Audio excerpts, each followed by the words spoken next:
Well, ever since I was a little girl, there were two things I was really passionate about. Number one was helping others. That's probably because I'm a middle child. And the second thing was fitness.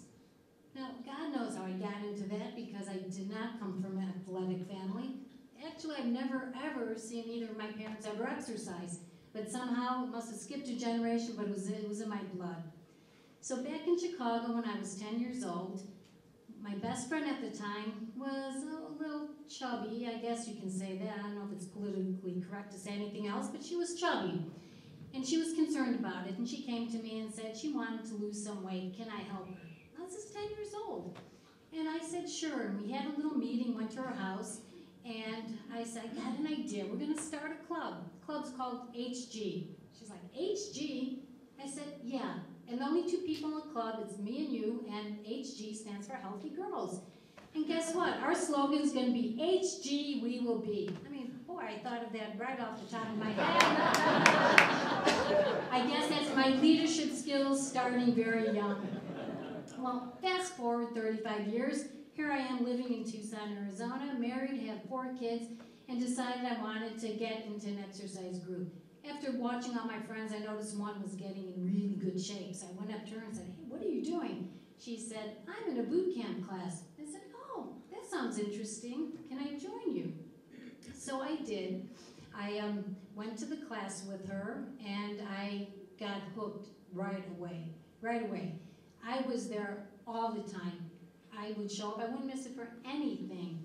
Because it kind of brought me back to the days when I was helping my friend in that exercise class that I designed for her, because what I did for my friend back in Chicago was I created this chart, a little flow chart for her with basic exercise. Arm circles, toe touches, jumping jacks, basic PE exercises. So when I'm in this boot camp class, it brought back memories. I felt very comfortable because it was the same kind of exercise. Well, I would show up. Unfortunately, the instructors didn't stay as long as I did, where it came to the point where the city of Tucson Park said, hey, you're here more than the instructors, why don't you be the instructor? I said, perfect.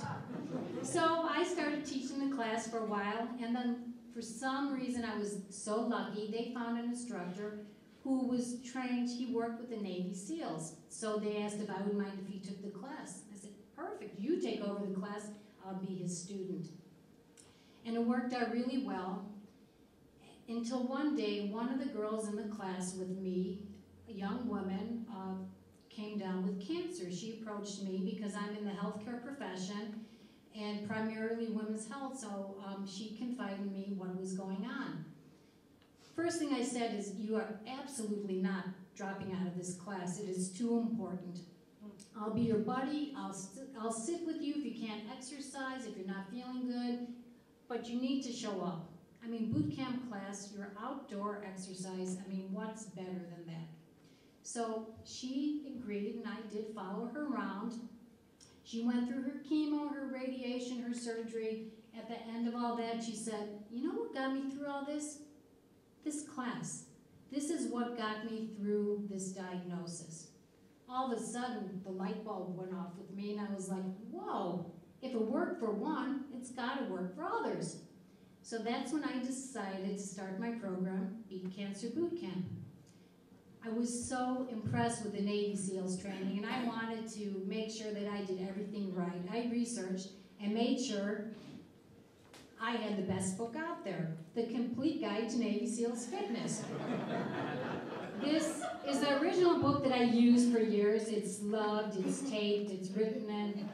This was my Bible. I used everything. I used his exercises, I used his routines, I used his quotes. Thought I was pretty clever until one day when I called him up. I looked in the book and I was doing a fundraiser. I was like, ooh, wonder if he does speaking engagements.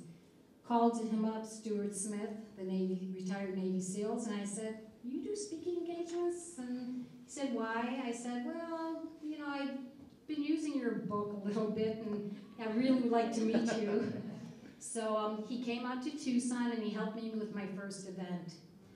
He was so moved that his book that was written to train Navy SEALs all over the country helped a whole new set of demographics that he never thought.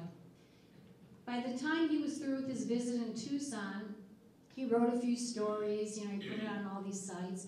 He approached me and he said, "I'd like to write a book with you." I said, "Well, that's nice. I don't know how to write." He said, "Well, I'll help you. I think it's important you get this story out." So we did. We wrote a book. So back to the boot camp class. Now I'm teaching this class. I'm all ready to go because I'm professional. I have his book. I start my class at Udall Park, where my home base was, where I started years ago in that other class. Well, it started off with about 8 people coming to class, and then a little more. But what I noticed is people were coming to class early to socialize, staying a little bit late, bringing food, and I thought, aha, there's another component to this that I better incorporate into my program. It's that social aspect.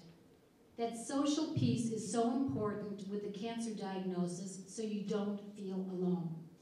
You need to be able to talk, you need to be able to mentor, bounce off ideas, share stories, and learn from each other. So now my program has a mentoring program, a buddy program where non-cancer survivors can join the program.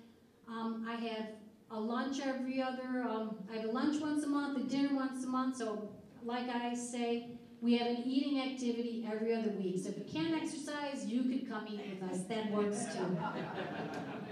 Speaking of eating, well, that's a great entry level for people to actually see who these crazy boot camp people are, who's out there exercising, rain or shine, and it doesn't matter. We do boot camp every day we're scheduled. One day, it's a monthly lunch. I'm at this restaurant with a private room. Some lady walks in, she walks out, she walks in. I'm like, what's going on? So she finally comes in. She says, "Is this boot camp?" I said, "Yes." She says, "My husband found your brochure in a doctor's office and insisted I come here because he can't help me anymore. He says I need a support group." She said, "But I thought I had the wrong room. I walk in, I see a bunch of loudmouth, crazy women talking. I thought, this cannot be a cancer support group." Lucky for me, she stayed, and she likes to exercise, and she's now one of my instructors at a different location, so I'm very thankful for her. Now, cancer diagnosis always doesn't have a happy ending. I've been very fortunate in the 10 years I've been doing it. We've only lost a few members. One in particular I think about quite often. She came to class very active, had a recurrence of cancer, came back to class, had another recurrence, until finally one time she is now in hospice. Now we're visiting her in hospice, and she said,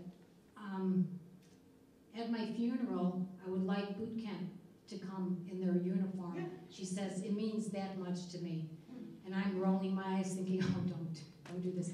So anyhow, time came, she passed, her husband said, yes, that's what she wants. 24 of us show up at the funeral home, all dressed in this, and we sent off with the cadence that I wrote for her. So it was very moving, and that's something that I'll take with me forever. On a good note, I was at work a couple months ago. I get a phone call. I work for a surgeon, so when I get a break, I'm very happy.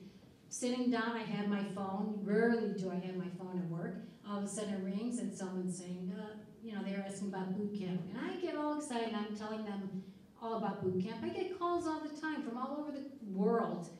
So when they're asking about boot camp, I'm telling them what I do, and they said, what you really do for people is give them a second chance on life. I thought, wow, I never thought of it like that, but sure. They said, well, we're doing a TV show, and our theme is second chances, and we would like to have you be part of it. I said, all right, can I ask what show this is? They said, The Biggest Loser. I said, could you hold on a minute? Yeah, I think I could come out. So I quickly, within a week, had to get a dozen boot camp members. We flew out to LA. I was a guest trainer. I trained the red team for those who watch it. So I was actually able to boss Doll Vet around, which was a lot of fun. It was very moving for me because one of the contestants, Tanya, if you watch it, she said her motto now is no excuses. she said, because if she can look at all of us out there, these cancer survivors, sweating and exercising and working towards health, she said she has no excuses. So I've traveled all over with boot camp. I've done warm-ups in LA. I've done warm-ups Washington, D.C., where I was actually kicked off the Washington Monument. You know you can't exercise on there? Didn't know. They escorted me off, though.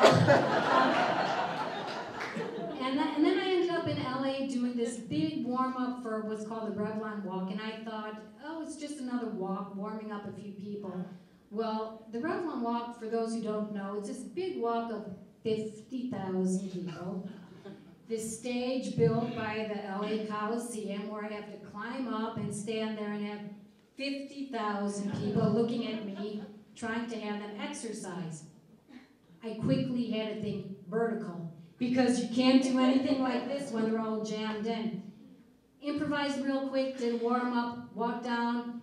As I'm walking down, the next speaker coming up, Halle Berry. So I get to say, I'm the opening act for Halle Berry. I just want to say that I'm going to let you know a secret I haven't told anyone. I do start boot camp, well, everyone knows this, every day the same way. It's a beautiful day for boot camp. What no one knows is in every one of my warm-ups, I do arm circles, toe touches, jumping jacks. Why do I do that? Because it brings me back to my friend when she was 10 years old and wanted me to help her stay healthy. So I'm still helping people and staying healthy. Thank you.